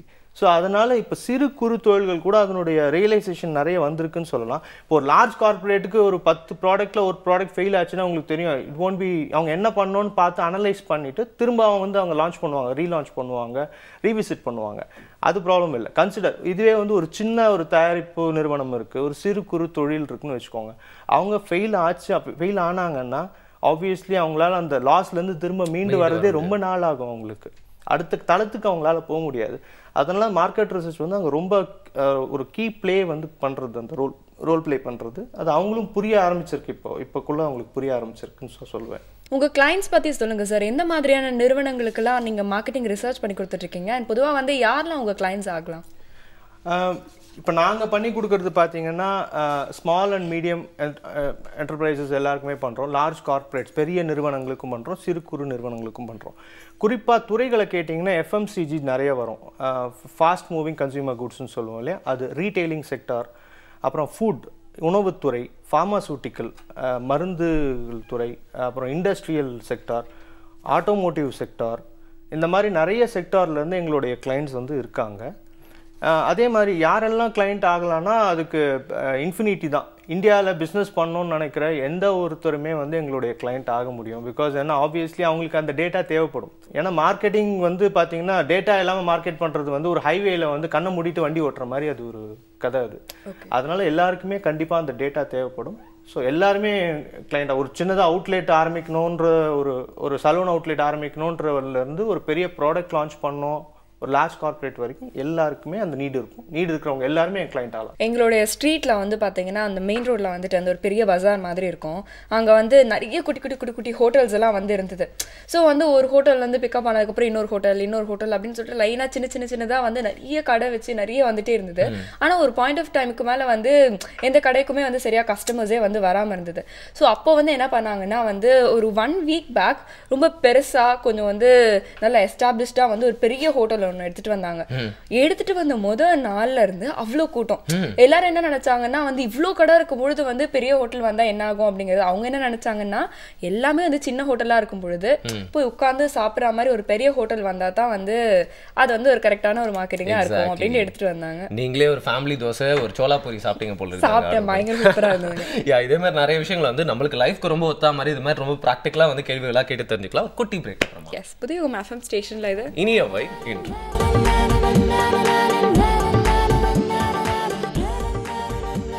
Welcome back again. Iniyavan நிகழ்ச்சி புதியுகம் FM ஸ்டேஷன்ல எல்லாருமே என்ஜாய் பண்ணிருக்கீங்க.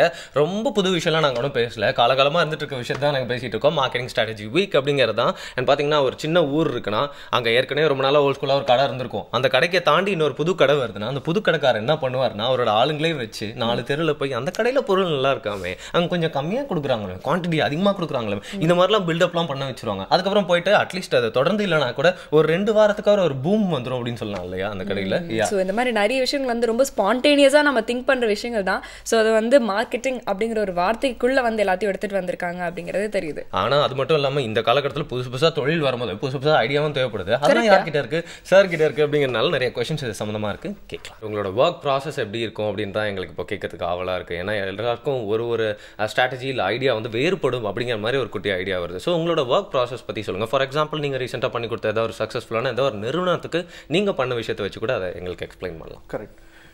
ரீசெண்டாக பண்ணது வந்து நான் டெக்னாலஜி பேஸ் பண்ணி சொல்கிறேன். ரீசெண்டாக ஒரு ஆப் வந்து ஒருத்தர் வந்து லான்ச் பண்ணோம் அப்படின்னு சொன்னாங்க. சரி, ஆப் லான்ச் பண்ணோன்னா அவங்களுக்கு இப்போ என்ன தேவை, எவ்வளோ பேருக்கு ஃபஸ்ட் என்னென்ன மாதிரி டேட்டா தேவைப்படும்னா ஃபஸ்ட்டு அவங்களுக்கு எவ்வளோ பேர் ஸ்மார்ட் ஃபோன் வச்சுருக்காங்கன்னு தேவைப்படும். எவ்வளோ பேர் வந்து அந்த டெமோகிராஃபி சென்னையில் உதாரணத்துக்கு சொல்லணும்னு வச்சுக்கோங்க, சென்னையில் எவ்வளோ பேர் ஸ்மார்ட் ஃபோன் யூசர்ஸ் இருப்பாங்க, அவங்க என்னென்ன மாதிரியான அப்ளிகேஷன்ஸ் ஆப்ஸ்லாம் யூஸ் பண்ணுறாங்க அந்த ஸ்மார்ட் ஃபோனில், அவங்க வந்து இப்போ இவங்க வந்து இவங்களோட ஆப்பை யூஸ் பண்ண வைக்கணும்னா அவங்க என்ன பண்ண வேண்டியது, அந்த தேவையை எப்படி கொண்டு வரது, தேவை இருக்கான்னு ஃபஸ்ட்டு அனலைஸ் பண்ணணும். இந்த தேவையை அவங்க வந்து எப்படி வந்து ஃபுல்ஃபில் பண்ணுறது அப்படின்றத பார்க்கணும். அதை காஸ்ட் எவ்வளோ ஸ்பெண்ட் பண்ணுவாங்க ஒவ்வொருத்தரும் அப்படின்றத தெரிஞ்சிக்க வேண்டியதாக இருக்கும். அதில் டீல்ஸ் அண்ட் டிஸ்கவுண்ட்ஸ் மோட்டிவேட் எதெல்லாம் பண்ணும் அவங்கள இந்த ஆப்பை பயன்படுத்துறதுக்கு எந்தெந்த விஷயங்கள்லாம் வந்து அவங்கள மோட்டிவேட் பண்ணும் அப்படின்ற விஷயங்கள் வந்து அவங்க தெரிஞ்சுக்க வேண்டியதாக இருக்கும். இவங்க பயன்படுத்துவாங்களா மாட்டாங்களா, அப்படி பயன்படுத்துவாங்கன்னா எவ்வளவு சதவீத மக்கள் வந்து இதை பயன்படுத்துவாங்க அப்படின்றத தெரிஞ்சுக்க வேண்டியதாக இருக்கும். இதே ஒரு உணவுத்துறையில் எடுத்தீங்க அப்படின்னா ஒரு புதுசாக ஒருத்தர் வந்து ஃபார் எக்ஸாம்பிள் சொல்கிறேனே, ஒரு வீட்டு உபயோக சமையல் பொருள் யாராவது ஒருத்தர் மேனுஃபேக்சர் பண்ணுறாங்கன்னு வச்சுக்கோங்க. அவங்களுக்கு என்ன தேவைப்படும்னா ஃபஸ்ட்டு இந்த டெமோகிராஃபியில் எவ்வளோ பேர் வந்து ஹோம் குக்கிங் இருக்காங்க, எந்தெந்த இன்கம் லெவலில் இருக்காங்க, அவங்க வந்து என்னென்ன பர்டிகுலர் ப்ராடக்டை வந்து வாங்குறாங்க, அதில் நம்ம ப்ராடக்ட் வந்து ஃபால் வர்றதா அப்படின்றது, காம்படிட்டர்ஸ் யாரெல்லாம் இருக்காங்க, அவங்களோட மார்க்கெட் ஷேர் என்னென்ன விலைகளில் விற்கிறாங்க, வி கால் இட் அஸ் இன்டெலிஜென்ஸ்னு சொல்லுவோம். அதுவும் பிஸ்னஸ் இன்டெலிஜென்ஸ், மார்க்கெட் இன்டெலிஜென்ஸ் சொல்லுவோம்.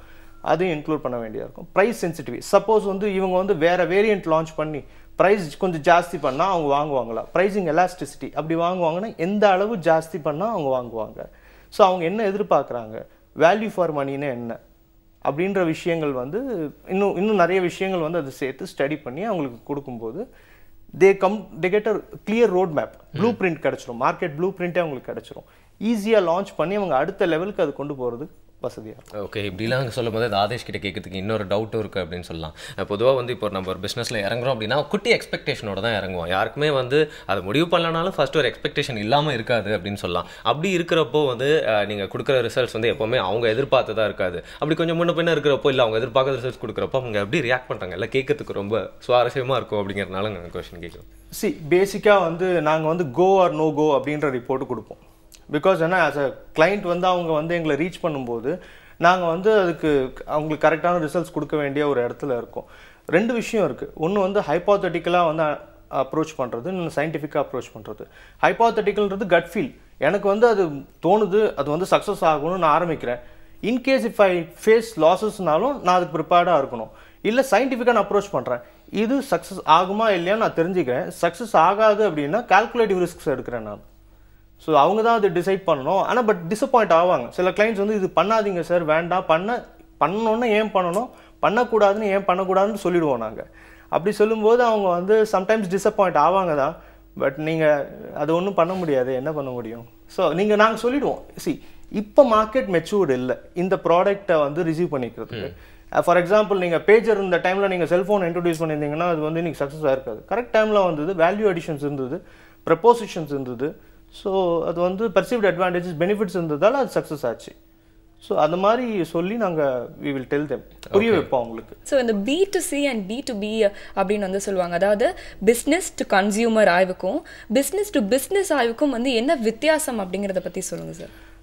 Correct, good question. Business to consumer அப்படின்னு வரும்போது ஃபார் எக்ஸாம்பிள் வந்து நேராக ஒரு பிஸ்னஸ்லேருந்து கன்சியூமரை வந்து அணுகிறது. அவங்க வந்து கன்சியூமரை பற்றி தெரிஞ்சுக்கிட்டு டைரெக்டாக அந்த ப்ராடக்ட் ஃப்ளோ வந்து பிஸ்னஸ்லேருந்து கன்சியூமருக்கு போகிற அந்த சேனலை வந்து நம்ம வந்து ஆய்வுக்கு எடுத்துக்கிறோம் இல்லையா, அது வந்து பிஸ்னஸ் டு கன்சியூமர்னு சொல்லுவோம்.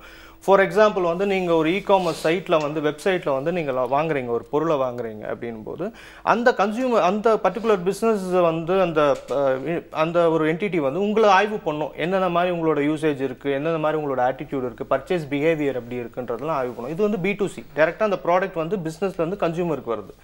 நீங்கள் ஒரு சாதாரணமாக ஒரு கடையில் போயிட்டு ஒரு ரஸ்க் பேக்கெட்டோ இல்லை பிஸ்கட் பேக்கெட்டோ வாங்கினீங்கன்னா கூட அது கூட B2C தான் வரும். இதே B2B அப்படின்னு வரும்போது என்னென்னா ஒரு சேனல் க்ரியேட் ஆகுது. ஒரு ப்ராடக்டை ஒரு மேனுஃபேக்சரர் ஒரு டிஸ்ட்ரிபியூட்டருக்கு வந்து அனுப்புகிறார், அந்த டிஸ்ட்ரிபியூட்டர் ஒரு டீலருக்கு அனுப்புகிறார், டீலர்லேருந்து கன்சியூமருக்கு ரீச் ஆகுது. கரெக்ட்.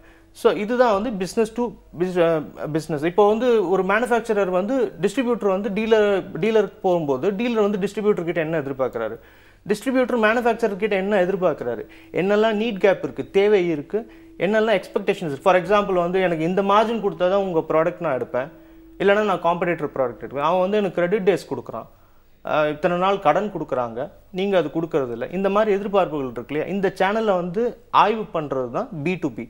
என்ன பண்ணால் அவர் வந்து என் டிஸ்ட்ரிபியூட்டர் ஆவார், அந்த என் ப்ராடக்டை வந்து விற்பார், அது வந்து B2B. என்ன பண்ணால் நீங்கள் வாங்குவீங்க, இது B2C.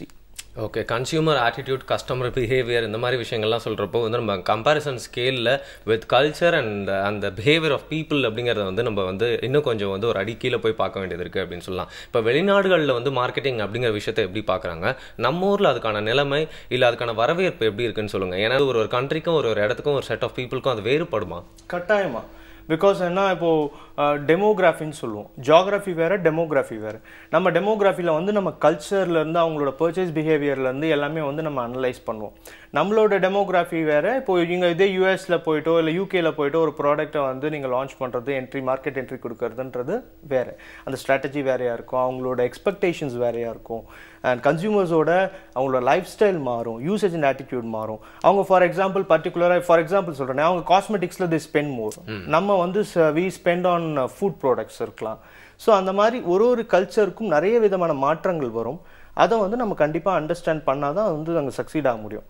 நீங்கள் இன்னொரு கேட்ட கொஸ்டின், மார்க்கெட்டிங் வந்து அங்கே எப்படி இருக்குது, வெளிநாட்டில் இங்கே எப்படி இருக்குன்னு நீங்கள் கேட்டீங்க. அங்கே வந்து இந்தியாவில் அது எனக்கே கூட ஒரு வருத்தம் சின்னதாக இருக்குது. ஏன்னா வெளிநாடுகளில் பார்த்தீங்கன்னா, இன்டர்நேஷ்னல் மார்க்கெட்ஸில் பார்த்தீங்கன்னா ஒரு ப்ராடக்ட்டும் இந்த மார்க்கெட் ரிசர்ச் பண்ணுவாங்க, மார்க்கெட் ஸ்டடீஸ் பண்ணுவாங்க. ஸ்டடி பண்ணி அண்டர்ஸ்டாண்ட், ஈவன் ஒரு ஸ்டார்ட் அப் எடுத்திங்கன்னா, சின்னதாக ஒரு தொழில் ஆரம்பிக்கிறார், ஒரு ப்ராடக்ட் லான்ச் பண்ணுறாரு, ஐடியேட்டராக இருப்பார், ஆரம்பிப்பாங்கன்னு வச்சுக்கோங்க. அவங்க கூட நிறைய ஸ்டடீஸ் பண்ணுவாங்க, பண்ணி தான் மார்க்கெட் ரெஸ்பான்சிவாக இருக்கான்னு பார்த்துட்டு தான் வந்து அதை லான்ச் பண்ணுவாங்க. பட் இங்கே அப்படி கிடையாது. இங்கே நம்ம வந்து மார்க்கெட் ரிசர்ச் பண்ணுறது, அது என்னென்னா கட் ஃபீல் இருக்கு, ஐ நோ எவ்ரி திங், எனக்கு எல்லாம் தெரியும். ஸோ ஸோ அந்த ஒரு மிஸ்மேட்ச் வந்து இங்கே இந்தியாவில் இருக்குது, கண்டிப்பாக இருக்குது, கன்சர்வேட்டிவாகவே இருக்கும் இன்னும்.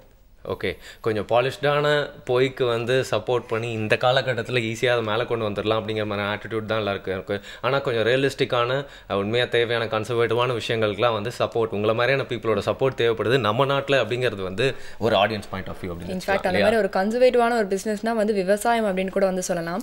இன்ஃபேக்ட் இன்றைக்கி நிறைய பேர் வந்து அதை ஒரு பிஸ்னஸாக பண்ணிட்டு இருக்காங்க. ஆர்கானிக் ஷாப்ஸ்லேயே வந்து எனக்கு வந்து டோர் டெலிவரி பண்ணுறதா இருக்கட்டும், எல்லா விஷயமும் வந்து இன்றைக்கி இம்ப்ரூவ் ஆகிட்டே வந்து அப்டேட் ஆகிட்டே வருது.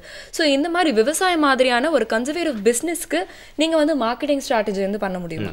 பண்ணலாம், மார்க்கெட்டிங் ஸ்ட்ராட்டஜியும் பண்ணலாம், ரிசர்ச்சும் பண்ணலாம். ஃபார் எக்ஸாம்பிள் இப்போ நான் ஒருத்தருக்கு வந்து ஒரு 10 ஏக்கர் நிலம் இருக்குன்னு வச்சுக்கோங்க. அவங்க ஈவன் ஆர்கானிக் ஃபார்மிங் பண்ணாலும் சரி, அவங்க ரெகுலர் ஃபார்மிங் பண்ணாலும் சரி, ஆஸ் யூ செட், எந்த மாதிரி பண்ணாலும் அவங்களுக்கு என்ன க்ராப் வந்து நீட் ஜாஸ்தி இருக்குன்னு தெரிஞ்சுக்கணும். அதெல்லாம் சம் டேட்டாஸ் வந்து உங்களுக்கு ஆல்ரெடி கிடைக்கும், உங்களுக்கு ஆன்லைன்லேயே இருக்கும். சில டேட்டா வந்து இப்போ மார்க்கெட்லேயே எந்த மார்க்கெட்டில் விற்றா ஜாஸ்தி போகும். ஃபார் எக்ஸாம்பிள் இருக்குது, ஒரு ஃப்ரூட்ஸ் வந்து அவங்க வந்து பழங்கள் வந்து விவசாயம் பண்ணுறாங்க, பழ வகைகளை அவங்க எந்த மார்க்கெட்டில் விற்றா அது ஜாஸ்தி போகும், யார் வந்து அதுக்கு ஜாஸ்தி விலை கொடுப்பா, இந்த மாதிரி விஷயங்கள் வந்து நிறையா வந்து அந்த விவசாயிகள் வந்து தெரிஞ்சுக்கலாம். மார்க்கெட் ரிசர்ச் அவங்க ஒரு டூலாக வந்து வண்டர்ஃபுல் டூலாக வந்து அவங்க யூஸ் பண்ணிக்கலாம். ஃபார் எக்ஸாம்பிள் எந்த பர்டிகுலர்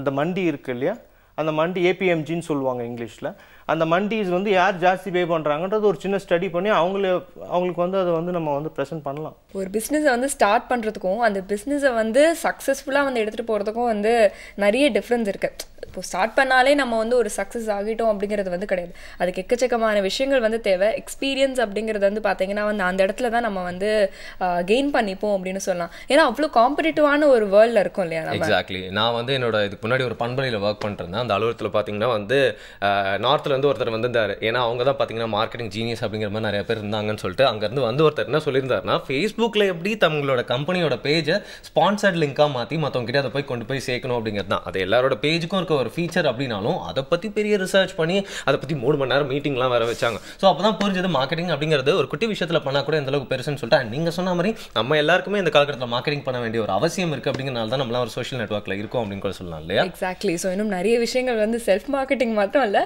பொதுவாக ஒரு பிஸ்னஸ்க்கு வந்து என்ன மாதிரியான விஷயங்கள் தேவைன்றதையும் வந்து கேட்கலாம். ஒரு சின்ன பிரேக் அப்புறம் புதியுகம் எஃப்எம் ஸ்டேஷனில் இது இனியவை இன்று.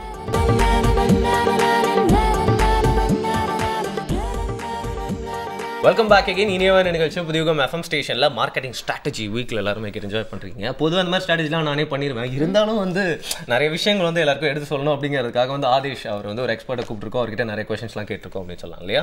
ஸோ மார்க்கெட்டிங் அப்படிங்கிற ஒரு வார்த்தையை பார்த்தாலும் நிறைய பேர் தெரிச்சு விடுவாங்க. இங்கே வாங்க அவ்வளோலாம் பயப்படாதீங்க அப்படின்னு சொல்கிற மாதிரி தான் வந்து ரொம்ப ஈஸியாக ரொம்ப ஃப்ரெண்ட்லியாக வந்து சார் பேசிட்டு இருக்காரு. பட் கூலாக போயிட்டு இருக்கு அப்படின்னு சொல்லலாம் இல்லையா? அவர் சொன்ன எந்த விஷயமே பார்த்தீங்கன்னா ஓல்ட் ஸ்கூலாக இல்லை, இப்போ இந்த காலகட்டத்தில் எப்படி நம்மளை மாற்றிக்கணும் அப்படிங்கிற மாதிரி இருந்துச்சு. எக்ஸாக்ட்லி. ஸோ அது சம்பந்தமாகவும் நிறைய கேள்விகள் இருக்கு, தொடர்ந்து பேசலாம். என்னதான் மார்க்கெட்டிங் ஸ்ட்ராட்டஜி அப்படின்ற ஒரு விஷயம் பண்ணியிருந்தா கூட ஃபர்ஸ்ட்லாம் அது ஒரு பிஹைண்ட் த ஸ்க்ரீன் ஐடியாவாக இருந்துச்சு. வெற்றிக்கு மெயின் காரணமாக அது இருந்திருக்கு. நிறைய பேருக்கு தெரியாமல் போகிறது கூட வாய்ப்பு இருந்திருக்கலாம். பட் இப்போ வந்து அதை பற்றி எல்லாருமே பேசுகிறாங்க அப்படின்னு சொல்லலாம். அதுக்கு ஒரு உதாரணம் சௌமியா, ரொம்ப ஹிட் ஆகி இப்போ ஓடிட்டு இருக்க ஒரு படம் வந்து தனி ஒருவன். அந்த படத்தை பற்றி எல்லாருமே பேசுறது வந்து ஒரு மெயின் பாயிண்ட் என்னன்னு பார்த்தீங்கன்னா, அதுக்கு ஒரு பிஸ்னஸ் ரிசர்ச் பண்ணி அனாலிசிஸ் பண்ணி ஸ்ட்ராட்டஜி கிரியேட் பண்ணி அதை ஒர்க் அவுட் பண்ணி நம்ம கிட்ட எக்ஸிக்யூட் பண்ணியிருக்காங்க. அதுக்கான வரவேற்பு எப்படி இருக்குன்னு சொல்லிட்டு நம்ம எல்லாருமே பார்த்துட்டு இருக்கோம் அப்படின்னு சொல்லலாம். மேபி உங்களை மாதிரி பீப்புள் வந்து திருவள்ளுவருக்கு இருந்திருந்தாங்கன்னா ஒரு நாள் ஒரு குரல் வந்து ட்வீட்டாக போட்டு அவருக்கான மார்க்கெட்டிங் பண்ணியிருப்பீங்களோ என்னோ. இந்த மாதிரி கிரியேட்டிவ் ஒர்க்ஸ், அதாவது ரைட்டிங்காக இருக்கட்டும் இல்லை மாதிரி படங்களாக இருக்கட்டும், அந்த மாதிரி விஷயங்களுக்கு மார்க்கெட்டிங் ஸ்ட்ராட்டஜி அப்படின்னு பண்ணுறதுக்கு எந்த அளவுக்கு அவசியம் இருக்குது, அதுக்கு தனி முறை என்ன கையாள்வீங்க, அதோட ரிசல்ட் எப்படி இருக்கும், தேவையாது கட்டாயமாக. அதுக்கு பேர் வந்து மீடியா ரிசர்ச்னு சொல்லுவோம், அட்வர்டைசிங் ரிசர்ச்னு சொல்லுவோம். இதுக்கு ஒரு சின்ன உதாரணம் சொல்கிறேன், அதை நீங்களே புரிஞ்சுக்கலாம். இப்போ நீங்கள் பார்க்குற ஒரு ஆடும், ஒரே ஒரு டிவி ஆட் இருக்குன்னு வச்சுக்கோங்க. அந்த ஒரே வாட்டி ஒரே ஆட் மட்டும் ஷூட் பண்ண மாட்டாங்க. ஒரு 4-5 ஆட் வந்து ஷூட் பண்ணி வச்சுக்குவாங்க. வி டூ ஆட் டெஸ்ட்னு பண்ணுவோம். ஒரு செட் ஆஃப் கன்சியூமர்ஸ் எடுத்து வேரியஸ் செக்மெண்ட்லேருந்து நாங்கள் வந்து நிறைய செட் ஆஃப் கன்சியூமர்ஸ் வந்து வச்சுருப்போம். ஃபார் எக்ஸாம்பிள் லிவிங் ஸ்டாண்டர்ட் மெஷர்மெண்ட்ஸ்னு சொல்லுவோம், LSMனு சொல்லுவோம். அதே மாதிரி SEC சோஷியோ எக்கனாமிக் கேட்டகரின்னு சொல்லுவோம். இதை பேஸ் பண்ணி பல கன்சியூமர்ஸை பல மாதிரி பிரித்து அவங்கக்கிட்ட வந்து நிறைய ரெஸ்பான்சஸ் வாங்குவோம். எந்த ஆட் உங்களுக்கு புரிஞ்சிருக்கு, எந்த ஆட் நம்புற மாதிரி இருக்குது, எந்த ஆட் பிடிச்சிருக்கு, ஏன் பிடிக்கல, இந்த மாதிரி நிறைய ரெஸ்பான்சஸ் வந்து வி ஆர் கெட்டிங். அதை வச்சு தான் ஒரு பர்டிகுலர் ஆடுக்கு ஒன்றுக்கு நாங்கள் ஸ்கோர் கிரியேட் பண்ணி நாங்கள் வந்து கொடுப்போம். இந்த ஆட் நீங்கள் டெலிகாஸ்ட் பண்ணலாம், இது இவங்களெல்லாம் ரீச் ஆகும், இந்த குரூப் ஆஃப் டார்கெட்லாம் ரீச் ஆகும், இவங்கெல்லாம் இதை புரிஞ்சுக்குவாங்க, இதை ரிசீவ் பண்ணிக்குவாங்கன்றது சொல்லுவோம். இந்த மாதிரி படங்களுக்கு வந்து நிறைய பண்ண முடியும். திரைப்படங்களுக்கு நிறைய பண்ணுறாங்க. இன்ஃபேக்ட் ஹாலிவுட்டில் பண்ணுற ஒரு படமும் ஸ்டடி பண்ணி தான் அவங்க வந்து ஷூட் பண்ணவே ஆரம்பிக்கிறாங்க. அதுக்கு பேர் கான்செப்ட் டெஸ்ட்னு சொல்லுவாங்க. பிஃபோர் ப்ராடக்ட் டெஸ்ட்டோ இல்லை எதுவும் வந்து நீங்கள் பார்த்தீங்கன்னா கான்செப்ட் டெஸ்ட்னு ஒன்று பண்ணுவாங்க. அந்த கான்செப்ட் டெஸ்ட்டில் அவங்க ஷூட் பண்ணிட்டு தான் அவங்க அடுத்த லெவலுக்கு அதை கொண்டு போகிறாங்க. இந்த கான்செப்ட்லேயே வந்து நிறைய பேருக்கு பிடிக்கலன்னு சொல்லிட்டீங்கன்னா உடனே வந்து they discard it, they try to revisit it. அப்படி பண்ணி சக்ஸஸ் ஆன படம் தான் ஐ திங்க் தனி ஒருவன் நினைக்கிறேன். பட் இங்கே வந்து இந்தியாவில் அகைன் அது வந்து ரொம்ப லேக்கிங். நிறைய பேர் அது வந்து பண்ணுறது இல்லை. பண்ணால் சக்ஸஸ் ஆகிறதுக்கான ரேஷியோஸ் கன்ஃபார்ம் ஷார்ட் சக்ஸஸ்ன்றது இருக்கும். நைஸ். ஆனால் பண்ண வேண்டிய ஆப்பர்ச்சுனிட்டிஸ் இன்றைக்கி எக்கச்சக்கமாக இருக்குது அப்படின்னு சொல்லலாம் சார். ஏன்னா எக்கச்சக்கமான ஆண்டர்ப்ரனர்ஸ் வந்து ஸ்டார்ட் அப்ஸ்லாம் நிறைய நம்ம பார்த்துட்ருக்கோம். நிறைய ஆண்டர்ப்ரனர்ஸ் வந்துட்டுருக்காங்க. இன்ஃபேக்ட் நம்ம ஷோ பார்த்துட்ருக்க இப்போ வந்து நிறைய ஆண்டர்ப்ரனர்ஸ்க்கு வந்து தோணி இருக்கும், ஓகே நம்மளுடைய ஒரு ஸ்டார்ட் அப்க்கு வந்து ஒரு மார்க்கெட்டிங் சர்வே பண்ணால் வந்து எவ்வளோ ஆகும் அப்படிங்கிற ஒரு கேள்வி எல்லார் மனசுலையும் இருக்கும் இல்லையா? ஸோ இப்படி ஒரு சர்வே பண்ணுறதுக்கு வந்து எவ்வளோ செலவாகும் அண்ட் இது எவ்வளோ டைம் பிடிக்கும் அப்படின்னு சொல்லுங்கள். கட்டாயமா.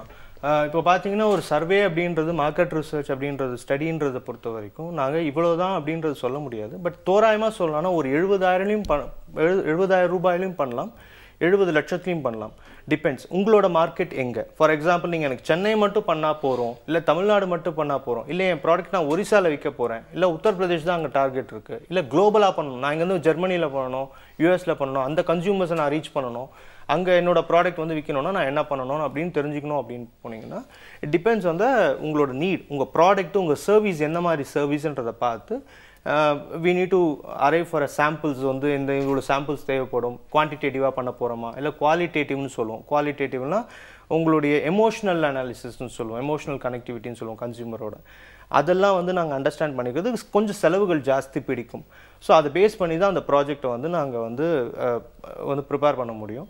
அது வந்து 70,000 70 லட்சம் கூட பிடிக்கலாம். கால அளவுன்னு கேட்டிங்க, எந்த ஒரு ஸ்டடி பண்ணாலும் மினிமம் வந்து ஒரு 4 வீக்ஸ் தேவைப்படும். அது வந்து சம்டைம்ஸ் 2 months ஆகலாம், 3 months ஆகலாம், depending on studies. But minimum வந்து பார்த்தீங்கன்னா 4 வீக்ஸ், 4 வாரங்கள் வந்து கண்டிப்பாக தேவைப்படும். ஓகே. ஒரு மரத்தை வந்து நடுறதுக்கும் நிறையா விதையை தூவி அது எப்போ வளரும் ஆனால் கண்டிப்பாக வளரும் தெரியாமல் இருக்கிறதுக்கும் வந்து நிறைய வாய்ப்பு இருக்குது அப்படின்னு வந்து சொல்லலாம். ஏன்னா வந்து அதோட பலன் எவ்வளோ வரப்போதுன்னு உங்களுக்கே தெரியாது. அது வந்து பெரிய லெவலில் கூட வரலாம். அதே மாதிரி தான் இன்றைக்கி நம்ம டிவியில் பேசிட்டு இருக்கிறதுன்னு சொல்லலாம். நீங்கள் நிறைய பேரை மீட் பண்ணி நிறைய ஐடியாஸ்லாம் கொடுத்து அவங்க ஃப்ளரிஷ் ஆகிறதுக்கு அவங்களோட பிஸ்னஸ் ஸ்ட்ராட்டஜிக்கு ஹெல்ப் பண்ணியிருக்கீங்க. பட் நீங்கள் சொல்கிறத கேட்டுட்டு இருக்கவங்க நிறைய பேருக்கு வந்து நிறைய ஐடியாஸையும் நீங்கள் வந்து விதைக்கிறீங்க அப்படின்னு எடுத்துக்கலாம். ஸோ அப்படி இருக்கவங்களுக்கு நீங்கள் என்ன சொல்ல விரும்புறீங்க? புதுசாக வந்து தொழில் தொடங்குறாங்கன்னா டூஸ் அண்ட் டோன்ட்ஸ் அப்படின்னா இந்த இடத்துல இருந்து அவங்க சொல்கிறதுக்கு உங்களுக்கு என்ன இருக்குது? நல்ல கொஸ்டின். பட் ஃபர்ஸ்ட் நான் சொல்ல வர்றது எல்லாருமே உங்களுக்கு கட் ஃபீல் இருக்கட்டும். ஏன் நான் பண்ணுற விஷயம் கண்டிப்பாக சக்ஸஸ் ஆகும், அது confidence. But it should not be some over confidence இல்லையா? மார்க்கெட்டை ஸ்டடி பண்ணிவிட்டு ரெஸ்பான்சிவாக இருக்கான்னு செக் பண்ணிட்டு தான் வந்து you need to go to அடுத்த லெவல். எல்லாரையுமே நான் கேட்டுக்கிறதுனா, ரெக்வஸ்ட் பண்ணி கேட்டுக்கிறதுனா, எல்லாருமே மார்க்கெட் அனலைஸ் பண்ணுங்கள். மார்க்கெட் அனாலிசிஸ் பண்ணிவிட்டு you go to next level. ஏன்னா it safeguards your investment. உங்களுடைய முதலீடுகளை வந்து காப்பாற்றுது. அது நீங்கள் போய் விழுந்துட்டு அதுலேருந்து வெளியே வர்றதுன்றது ரொம்ப கஷ்டம். அதனால் வாங்க ஆள் இருக்கா, சிம்பிளாக சொல்லணும்னா வாங்க ஆள் இருக்கா, அவங்க என்ன விலையில் அதை வாங்குவாங்க, அந்த மாதிரி விஷயங்கள் நிறைய இருக்குது. அதெல்லாம் அண்டர்ஸ்டாண்ட் பண்ணிக்கிட்டு தென் அடுத்த லெவலுக்கு வந்து போனோம் அப்படின்றது நான் கேட்டுக்கிறேன். இன்னொரு விஷயம் என்னென்னா, இவ்வளோ நாள் வந்து இந்தியாவை பொறுத்த வரைக்கும் நம்ம கன்சர்வேட்டிவ் மார்க்கெட்லேயே நம்ம வாழ்ந்துட்டோம். நம்ம ஸ்ட்ராட்டஜிஸும் வந்து பார்த்திங்கன்னா கன்சர்வேட்டிவாகவே இருந்திருக்கு. ஸோ எப்படி பார்த்தாலும் நீங்கள் வந்து மார்க்கெட் வந்து ஆனால் மாறிக்கிட்டே வருது. இப்போ ஆன்லைன் வந்துடுது, இ-காமர்ஸ் வந்துடுச்சு, ஆப்லேயே வாங்குகிறோம், இன்னும் நிறைய டெக்னாலஜி இம்ப்ரூவ் ஆகிட்டே இருக்குது. அப்போ you need to study more. Consumers வந்து நம்ம நினைக்கிறோம் இங்கே எல்லாருக்குமே என்னென்னா நம்ம வந்து உள்ள நிறைய விஷயங்கள் இருக்கும், அது யாருக்கும் கன்சியூமருக்கு தெரியாதுன்னு. இப்போ நான் சொல்கிறேன் என்னோட எக்ஸ்பீரியன்ஸில் கன்சியூமர்ஸ் வந்து நுகர்வோர் வந்து ரொம்ப புத்திசாலிகள், இன்டெலிஜென்ட், அதி புத்திசாலிகள். நீங்கள் அவங்கள ஏமாற்றவே முடியாது, எங்கேயாவது மாட்டிக்குவீங்க. அதனால் வந்து நுகர்வோர்களை வந்து திருப்திப்படுத்துகிற மாதிரி உங்களுடைய தயாரிப்புகளை அமைச்சுக்கணும். அப்படின்னா அவங்கள புரிஞ்சுக்கோங்க. நுகர்வோர்களை புரிஞ்சுக்கிட்ட யாருமே சக்ஸஸ் ஆகிருக்காங்க, அவங்களோட தேவைகளை புரிஞ்சுக்கிட்டு யாருமே சக்ஸஸ் ஆகிருக்காங்க. ஸோ அதனால் அவங்களோட தேவைகளை தெரிஞ்சுக்கிறதுக்கு மார்க்கெட்டை அனலைஸ் பண்ணிவிட்டு அடுத்த ஸ்டெப் எடுத்து வைங்க அப்படின்னு நான் ரெக்வஸ்ட் பண்ணுறேன். இன்ஃபேக்ட் நாங்கள் வந்து இந்த பொதுவாக பிஸ்னஸ்லாம் பற்றி பேசுகிறப்போ வந்து வணக்கம் சொல்லி அந்த கெஸ்ட்டுக்கு தேங்க் பண்ணி அனுப்பிடுவோம். ஆனால் உங்களை வந்து நாங்கள் வணக்கம் சொல்லிட்டு எங்கள் ஸ்டோவை பற்றின மார்க்கெட்டிங் ஸ்ட்ராட்டஜி வந்து அவர்கிட்ட கேட்க போகிறோம் அப்படின்னு சொல்லலாம். என்ன சொல்லுவேன், இன்றைக்கி வந்து ஒரு பிஸ்னஸ் பற்றி வந்து பின்னாடி பக்கத்தில் நிறைய தெரியாத விஷயங்கள் பாசிட்டிவான மோட்டிவ்ல நிறைய பேருக்கு சொன்ன மாதிரி இருந்துச்சுன்னு சொல்லலாம் இல்லையா? ஸோ பிஹைண்ட் த ஸ்க்ரீன்ஸ் அப்படிங்கிறது வந்து நிறைய பேருக்கு வந்து தெரியாமல் இருந்தது. பட் மார்க்கெட்டிங் இந்த அனாலிசிஸை மட்டும் யாரும் ஸ்கிப் பண்ணக்கூடாது. Every start up needs a marketing analysis அப்படிங்கிறது ஸ்கிப் பண்ணாங்கன்னா என்ன ஆகும் அப்படிங்கிறது அவங்களுக்கு வந்து புரிஞ்சிருக்கும் அப்படின்னு நினைக்கிறேன். இது வந்து அகலக்கால் வைக்கிற மாதிரியான ஒரு விஷயமா வந்து மாறிடக்கூடாது அப்படிங்கிறது வந்து சார் பேசும்போது நம்மளுக்கு வந்து தெரிஞ்சது. ட்ரூ. அண்ட் இன்னைக்கு வந்து எங்க கூட வந்து எங்களுக்கு புரியுற மாதிரி ரொம்ப ஃப்ரெண்ட்லியா அப்படிலாம் பிசினஸ் அப்படிங்கிறது யார் வேணா பண்ணுங்க, அதுக்கு முன்னாடி வந்து என்கரேஜ் மட்டும் நான் பண்ணல, ரியாலிட்டியும் சொல்லிடுறேன்ற மாதிரி ரொம்ப ப்ராக்டிக்கலாக நிறைய விஷயங்கள் எடுத்து சொன்னீங்க. Thanks for your time. ரொம்ப நன்றி. புதுயுகம்க்கு ரொம்ப நன்றி. நான் ஒரு வெப்சைட் கொடுக்குறேன், ஓகே, அதை பார்த்து நீங்க வந்து கத்துக்கணும். ஓகேங்களா? இது வந்து bplans.com. bplans.com. யா, ரொம்ப சிம்பிள். bplans.com. Right. இதுல வந்து இப்போ ஒரு பிசினஸ் நீங்க வந்து ஒரு சின்ன ஐடியா வச்சிருக்கீங்க அப்படின்னா அதை எப்படி ஒரு பிசினஸ் ஸ்ட்ரக்சரா ஒரு பிசினஸ் மாடலா வந்து மாத்துறது, அதை எப்படி பிட்ச் பண்றது, அதை எப்படி வந்து ஃபண்டிங் பண்றது, இப்படி நிறைய விஷயங்கள் இருக்கு. ரொம்ப சிம்பிளா வந்து இப்போ நம்மளோட ஷோ எடுத்துக்கிட்டா கூட இப்போ நம்மளுடைய ஷோக்கு வந்து ஒரு கான்செப்ட் இருக்கும் இல்லையா? ஸோ இந்த கான்செப்ட் எப்படி ஷோவா வந்து இப்போ வந்து கன்வெர்ட் பண்றது, இதுக்கான ஃபண்டிங் என்ன, இதுக்கு என்னென்ன மாதிரியான டெக்னிக்கல் இதெல்லாம் வந்து தேவைப்படும், சப்போர்ட்லாம் தேவைப்படும், இப்படி நம்ம நிறைய விஷயம் யோசிச்சிருப்போம் இல்லையா? அதே தான் வந்து ஒரு பிசினஸ்க்கும் வந்து எப்படி பண்றது அப்படிங்கிறது வந்து ரொம்ப டீடைலா இதில் வந்து கொடுத்துருப்பாங்க. அது மட்டும் இல்லாம வந்து பாத்தீங்கன்னா இப்போ இதுலயே வந்து மார்க்கெட்டிங் அனாலிசிஸ் எப்படி பண்ணணும் அப்படிங்கறது கூட வந்து சொல்லியிருக்காங்க. இப்போ வந்து அதோட முக்கியத்துவம் வந்து நம்மளுக்கு புரிஞ்சிருச்சு.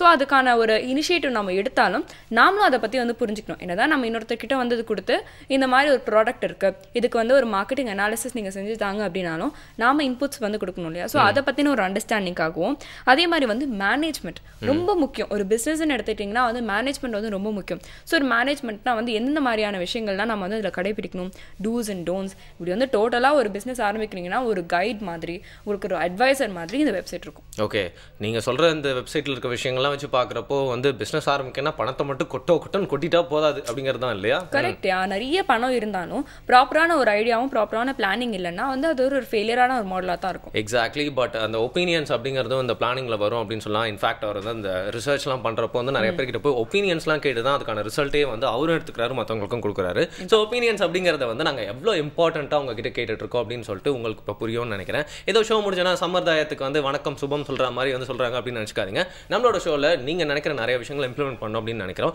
எல்லாருக்கும் பிடிச்ச விஷயங்களை உங்களோட பாசிட்டிவான மார்னிங்கில் இன்னும் கொடுத்து அதை பாசிட்டிவாக மாற்றணும் அப்படிங்கிறதுக்காக உங்களோட ஃபீட்பேக்கை எங்களுக்கு feedback@pudiyugam.tv அப்படிங்கிற மெயிலுக்கு அனுப்புங்க. அப்படி இல்லைன்னா டோல் ஃப்ரீ நம்பர் இருக்கு, நீங்க கால் பண்ணியும் சொல்லலாம். இல்ல ஸ்கிரீன்ல தெரியுற இந்த அட்ரஸ்க்கு நீங்க கடிதம் எழுதியும் அனுப்பலாம். ஏன்னா உங்களுடைய கருத்துக்கள் எங்களுக்கு ரொம்ப முக்கியம். ரோபோட்ஸ் தான் நிறைய விஷயம் சொல்லும், பட் செய்யாது. நாங்கள் மனுஷங்க அப்படிங்கிறனால உங்களோட ஃபீட்பேக்ஸ்லாம் டெய்லி படிச்சு அதை நாங்கள் ரொம்ப பர்சனலாக எடுத்துக்கிறோம் அப்படிங்கிறதுக்காக தான் இவ்வளோ வழிகள் கொடுத்துருக்கோம். ஏதாவது ஒரு வழியில் அனுப்பி விடுங்க. திருப்பி நாளைக்கு வந்து உங்களோட மார்னிங்கை இன்னும் பாசிட்டிவாக மாற்றுறோம். எஸ், புதியகம் FM ஸ்டேஷன்ல இது இனியவை என்று வித் வருண் அண்ட் சௌமியா.